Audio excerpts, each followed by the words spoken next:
from West Virginia Public Broadcasting. Support for the Legislature Today is provided by the following.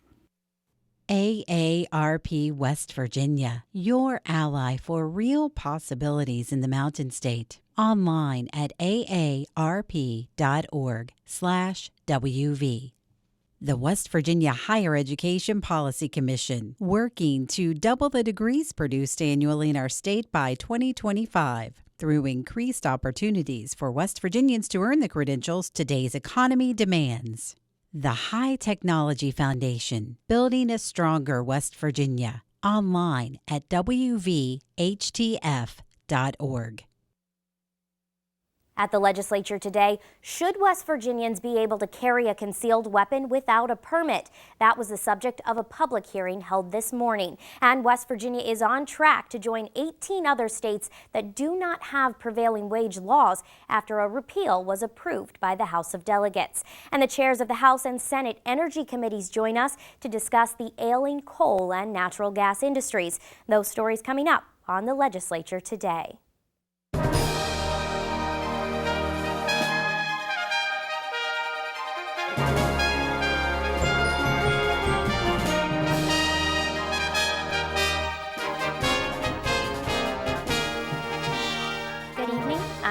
Mara.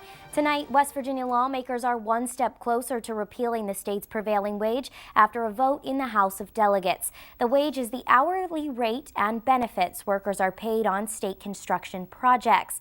A repeal was attempted during the 2015 session but ended in a compromised recalculation of the wage rate. Members of the Republican majority weren't satisfied with that process, though, and are calling for action. Here's a look at some of what happened during the two-hour debate over the bill today. This bill, but every one of these arguments are false. This past summer, we went about 3 months without a prevailing wage rate. And guess what? None of the opponents' arguments came true. All of these arguments are trying to convince you to have doubt that what you are doing is right. I'm here to tell you that you are doing the right thing for the West Virginia taxpayer. This bill will save the taxpayers money by allowing competition to exist with a market wage and not a mandated wage. This bill will allow more state construction projects, more schools to be built, and more water and sewer plants, and of course, more workers employed. No longer will our taxpayers be held hostage by big labor. No longer will our West Virginia taxpayers have to pay for an artificial wage rate set by unelected government bureaucrats who cater to big labor. You see, today is that day that you will decide to stand for the taxpayer or to stand with the union bosses. The sole logic behind this bill is that working people in the state of West Virginia are being paid too much for their work. And therefore, that means that we're paying too much. Well, there's no evidence that we're paying too much. There's no evidence that they're being paid too much. And yet we're continuing on this course this year. We're missing the point here. The point is we need to be dealing with the problems that we've got, not the problems that you want to correct because you don't like unions. That's what this is all about. The gentleman from the 64 said it best, union bosses. If I hear that one more time, union bosses, that's called contempt prior to investigation. Unions made this country a middle class that could afford to buy homes with people that could go to college. And now all of a sudden, that's somehow not popular. Let's pile on. We've got coal miners that are worried about losing their jobs. And now we're talking to the union trade people, and we're saying, we're going to cut your salary too. Who do you think is going to be left in West Virginia? He talked about the labor bosses. Well, maybe he's referring to me because I've devoted my entire life to working for the men and women in the United Mine Workers of America. But this debate's not about me. It's not about international presidents of labor unions. It's about the people in these galleries. It's about the people in your neighborhoods. When I look around today, I see West Virginia. I see people that I'm proud to call my friends, my neighbors, my brothers and sisters. I see West Virginians who come down here today to take part in the process because they're concerned about what's going to happen to their livelihood. I see people who just want a better life for their children. They want to have health care for them. They want to educate them. They want a nice house with a picket fence. They don't need fancy homes, fancy boats, fancy cars. They work every day to provide for their families. How can it not be emotional? They want to stay in West Virginia. They want their kids to stay in West Virginia. But today, we're going to take a vote that could take money from their pockets to change their way of life.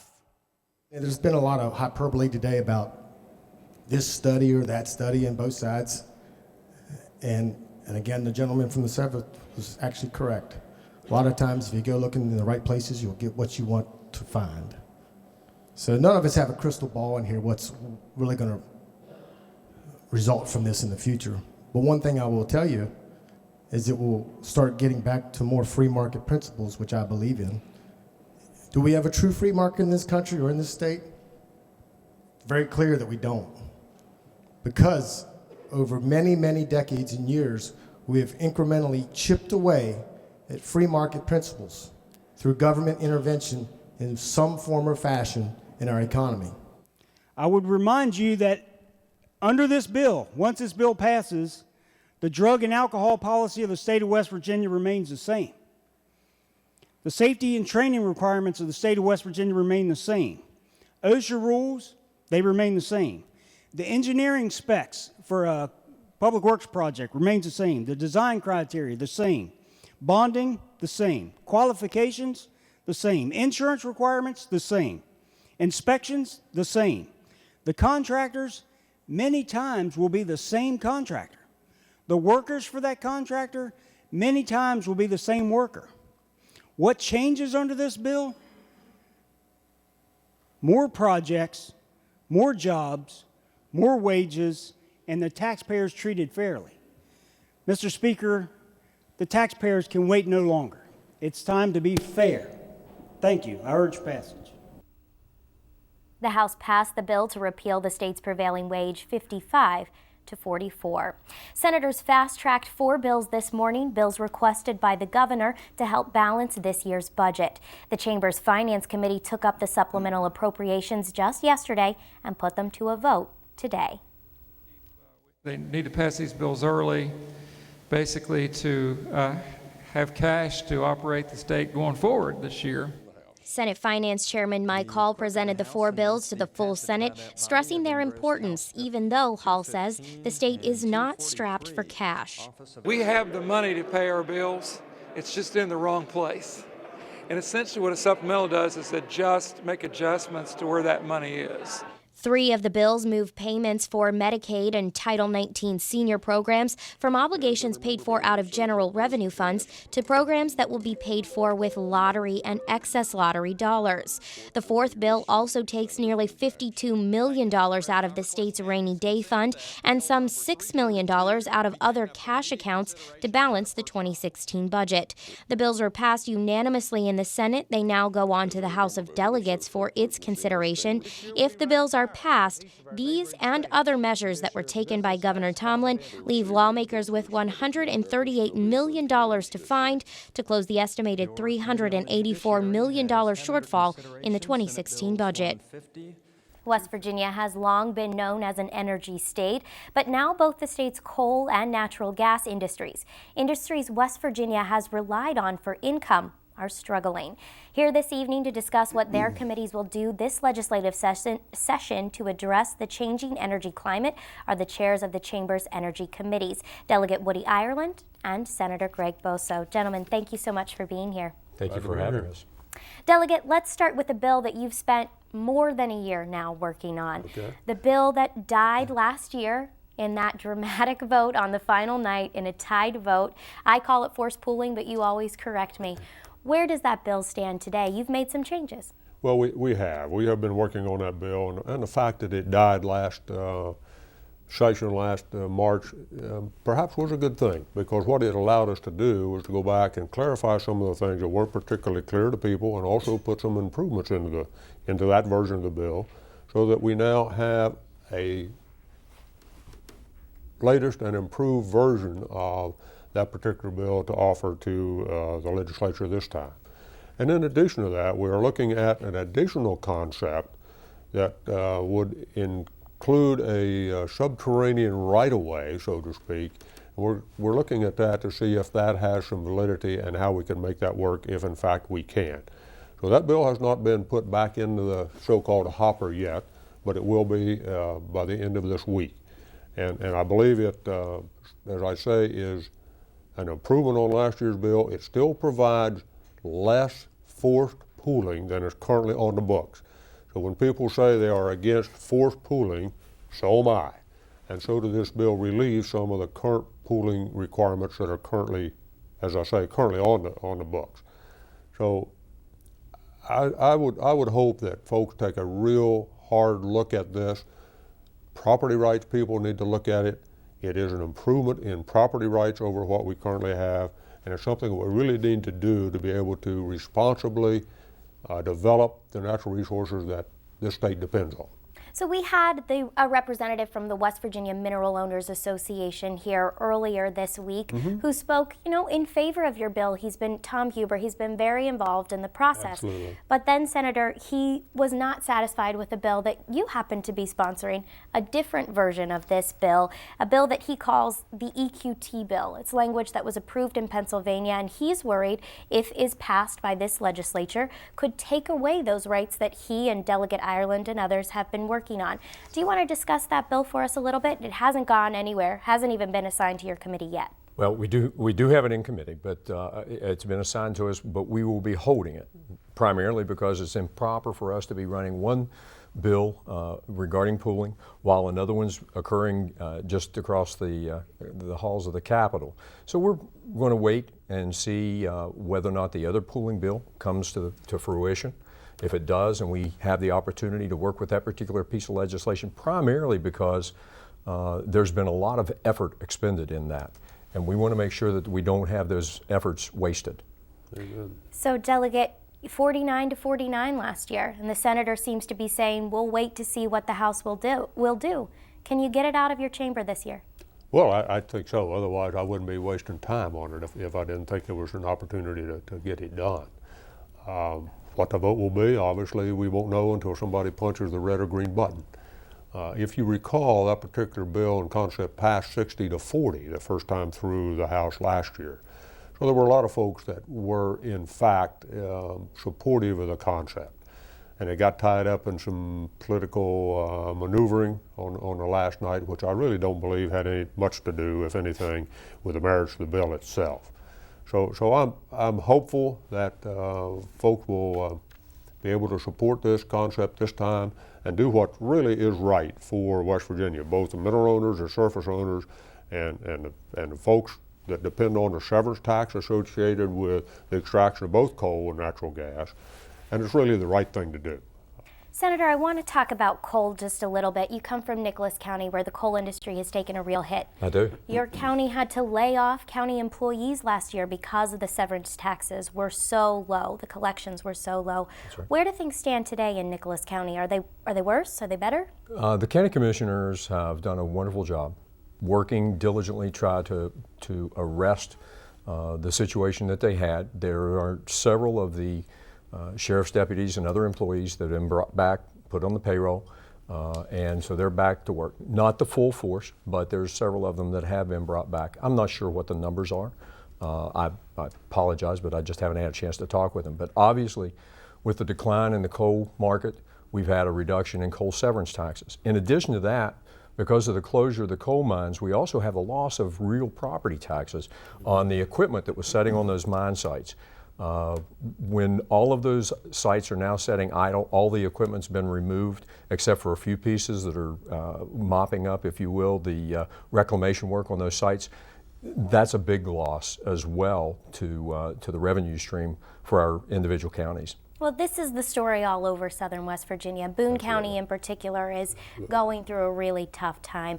Delegate, yesterday Murray Energy called for the state to reduce the overall severance tax.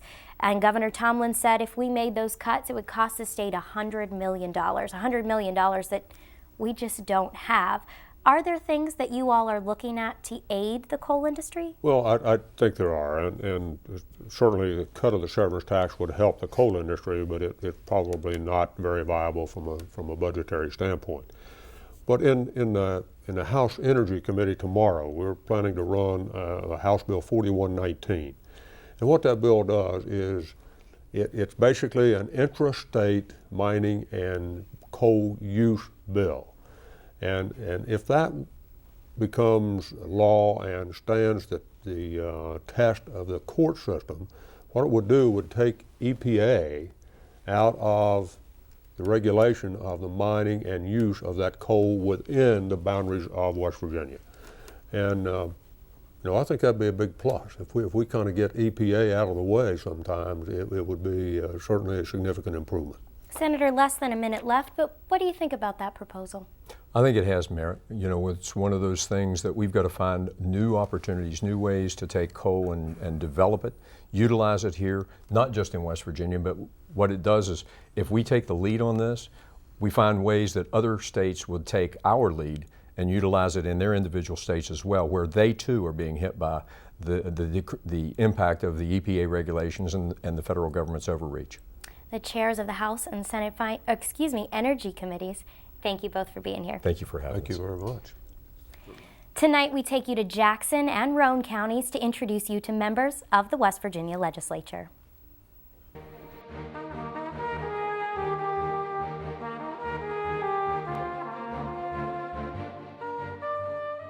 Mitch Carmichael is a Republican from Jackson County.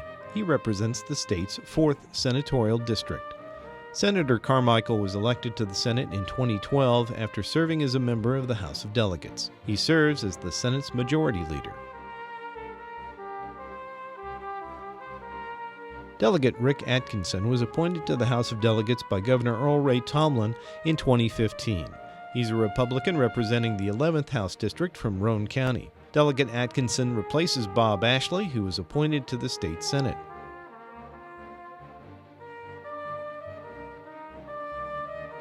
Steve Westfall is a Republican from Jackson County. He represents the state's 12th House District.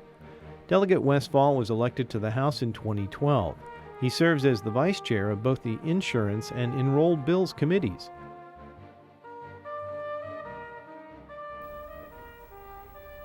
Gun advocates call West Virginia's concealed weapon permitting system the government taxation of a fundamental right. Others opposed to changing the permitting system say it's a requirement that has strong public support. Lawmakers listened as both sides were argued this morning during a public hearing for House Bill 4145, a bill to allow the constitutional carry of firearms. This bill's not about what its opponents are going to say it's about. This bill's about sheriffs taking our rights from us and selling them back to us. It's about charging us a $100 tax to put on a coat on a cold day. I do want to stress that our membership supports the constitutional carry bill as it is written and as it is before you today. We strongly oppose any amendments, and we will be carefully tracking and scoring votes on those amendments. Votes against constitutional carry in the form of votes for amendments that we oppose will be scored as anti-gun votes. House Bill 4145 would dismantle West Virginia's two-pronged concealed carry permitting system. First, repealing our permit system would eliminate training requirements in favor of letting people who have not been trained on how to handle and fire a gun readily carry a concealed loaded gun in public. Second, House Bill 4145 would strip law enforcement of its ability to ensure that anyone who seeks to carry a concealed loaded gun first undergo and pass a background check, making sure that they have a clean criminal record. I'm also here to support our law enforcement officers. If they say it's not the right thing, I'm with them. And finally, if our forefathers wanted us to carry these guns, I am for carrying without a permit. If you want to carry a single-shot black powder musket, I am for that. Thank you. I am here to represent the single mother who is working right now in order to keep food on the table and the heat on. I am here for the woman who has walked away from an abuser with nothing but the clothes on her back. Do these women not have the right to keep and bear arms because they can't afford an official sanctioned class and permit fees? Where would you have them take that money from? From the grocery budget or from the heating bill? This bill applies only to law-abiding citizens.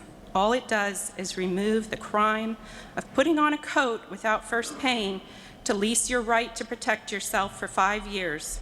Those who obtain a concealed carry weapons permit have met a minimum training standard. They have passed a background check.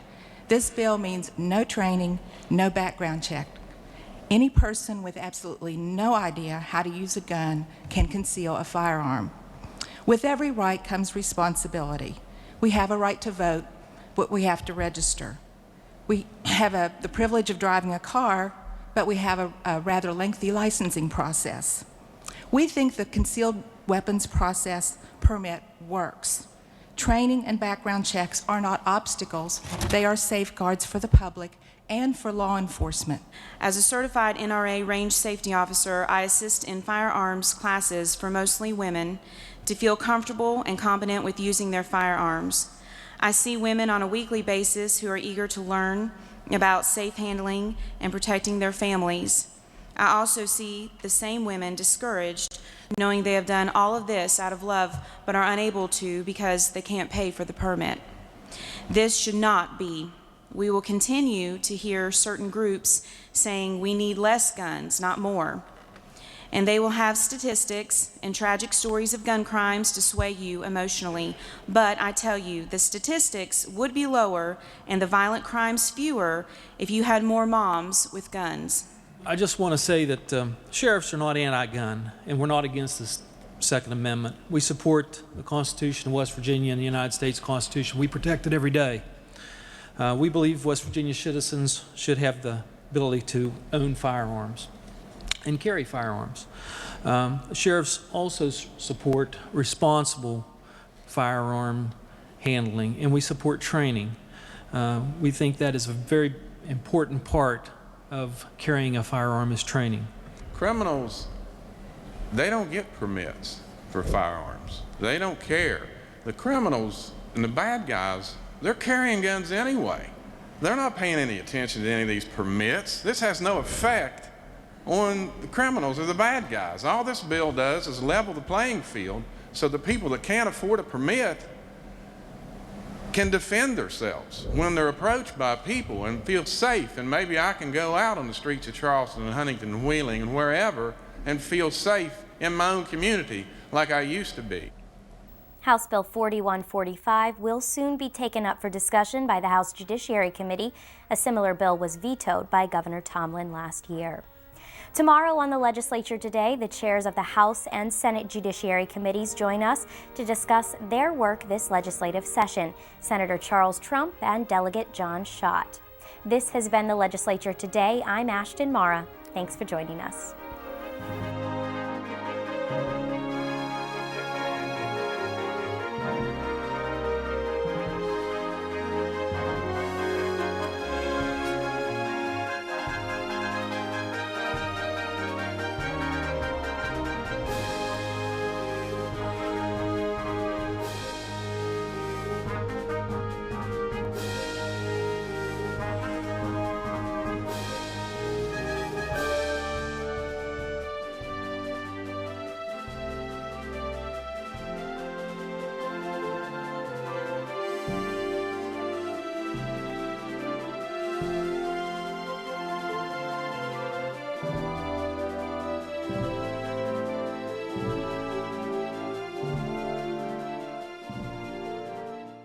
Support for the Legislature Today is provided by the following.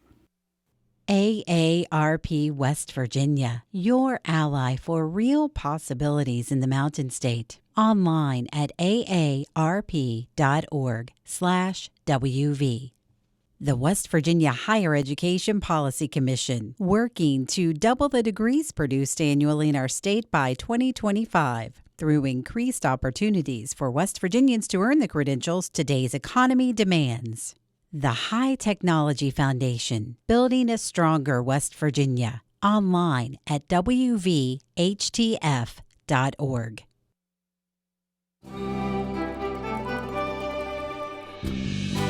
From West Virginia Public Broadcasting.